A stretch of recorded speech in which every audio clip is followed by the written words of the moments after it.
Hi guys, Assalamu Walaikum. How are you all? I hope you are well. Welcome back to my channel in this new video. Today's video, how to replace picture in your Google Docs. So let's started. At first, open your Docs file. Firstly, insert a picture. Space is going to the insert image option and click on the upload from computer option. Then click for any image picture option.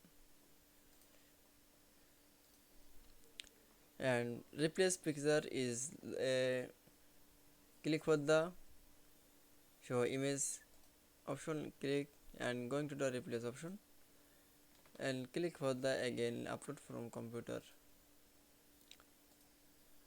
then any choose picture, then I show the replace picture in a Google Docs. I hope you enjoyed the video. Please like, comment, share and subscribe my channel. Thanks for watching my video.